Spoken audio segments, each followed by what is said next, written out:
Oke, saya akan masuk ke sesi pertanyaan yang paling sering muncul. Mungkin ini tadi udah muncul di kolom chat-nya teman-teman ya. CV versus resume itu apa sih bedanya, Mbak, Kak, gitu ya. Nggak ada bedanya kalau buat saya, gitu. Mungkin kalau yang lain-lain, oh ya ada bedanya, ya paling resume itu biasanya lebih singkat. Biasanya kalau misalkan kamu apply ke HR, ya kamu hanya masukin tuh pengalaman kerja kamu selama di HR, misalkan di rekrutmen, di Komben, di assessment, tapi pengalaman kerja kamu sebagai marketing tidak dimasukkan. Karena nggak sesuai sama tujuan sama posisinya. Jadi kan dia supaya nggak terlalu panjang.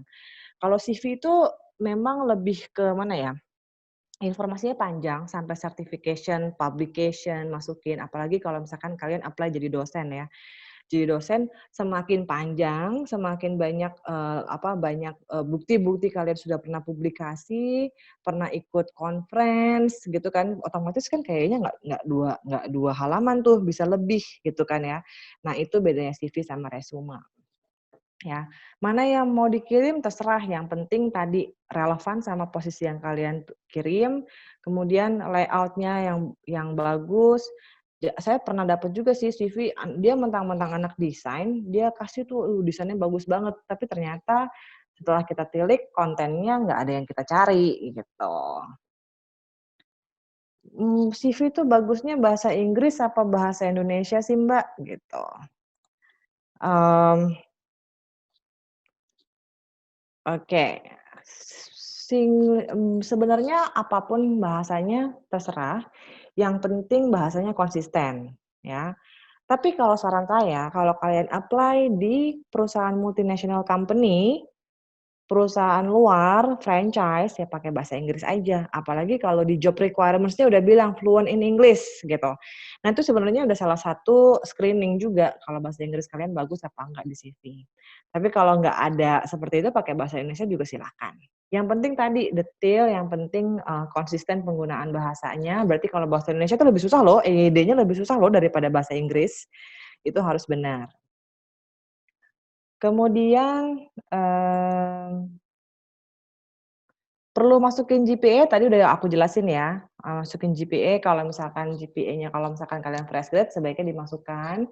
Kalau udah experience hire nggak terlalu pun karena biasanya yang akan dititik beratkan kepada pengalaman kerjanya. Gimana sih caranya mengisi career gap? Nah, aku aku resign nih 2 tahun lalu karena ngelahirin gitu. Aku resign karena aku lanjut sekolah S2 gitu. Kan pasti ya ada pengalaman-pengalaman seperti itu kemudian jadinya karirnya ada gap-nya nih gitu. Nah, kalau saran aku tulis aja tetap di bagian work experience bilang misalkan continuing study misalkan S2 tahun sekian sama tahun sekian gitu. Jadi kelihatan tuh kalau misalkan, reasoning career gap because of continuing atau pursuing, higher education level. Atau misalkan relokasi, misalkan ikut suami, atau misalkan family matters, karena kemarin ngerawat orang tua yang sakit, masukkan aja juga nggak apa-apa, gitu ya. Kalau saya sih yang penting tadi kan jujur, kemudian kronologikal, jadi saya bisa ngelihat nih, loh kok dia tahun 2017 sampai 2018 nggak ngapa-ngapain ya, tapi, tapi ini bagus nih gitu. Biasanya kan daripada saya telepon, biasanya saya kasih tuh keterangannya di situ. Ada career gap di bagian work experience-nya. Kemudian, perlu nggak nulis referensi? Boleh, selama kalian sudah minta izin sama orangnya, ya. Bahwa, gue mau masukin nama lu ya buat di referensi CV gue," gitu. Biasanya referensi ini adalah atasan langsung atau peer, ya, rekan dalam satu tim. Atau mungkin kalau di anak-anak fresh grade biasanya supervisor, dosen pembimbing skripsi. Nah, itu juga boleh, atau dosen akademik, pembimbing akademik juga boleh. Oke. Kemudian, foto or just atau enggak, tadi udah dijawab ya, pakai foto atau enggak. Kemudian, nah, sosial media perlu dimasukin nggak? Perlu nggak? Coba jawab. Oke, jawabannya perlu, ada yang bilang perlu LinkedIn aja. Nah, kalau misalkan konteksnya profesional, LinkedIn saya rasa boleh dimasukkan, seperti kayak tadi ketika saya menjelaskan profil saya di awal, saya masukin tuh LinkedIn saya. Tapi kalau misalkan kalian apply buat digital marketing atau social media spesialis, masukin aja Twitter kalian, apa tuh, Instagram, kan kelihatan tuh jadinya portofolio kalian sebagai social media spesialis. Bagaimana sih kalian me-manage, personal social media kalian? Gimana kalian mau me-manage social media company kalau social media sendiri aja nggak bisa di-manage? Boleh. Tapi ada resikonya, resikonya memang kalau kamu sudah berani mencantumkan itu di CV, berarti sudah berani membuka tabir bahwa rekruter bisa melihat, apa namanya, activity kamu. Kenapa? Sekarang ini kan rekam jejak itu kan, di internet jauh lebih bertahan lama nih. Aku bisa lihat loh kalau misalkan aku lagi apply, apa namanya, proses seseorang di LinkedIn, dia udah, apa namanya, dia, komen-komen di lapak orang, apalagi kalau komen-komennya berbau-bau rasis, berbau-bau, harassment. Nah, itu yang bahaya banget. Jadi even LinkedIn pun kita bisa ngelihat, si kandidat ini sopan apa enggak, gimana attitude-nya, dia, apakah setiap komen-komen yang dia berikan di lapak orang tuh, positif atau kayak gimana.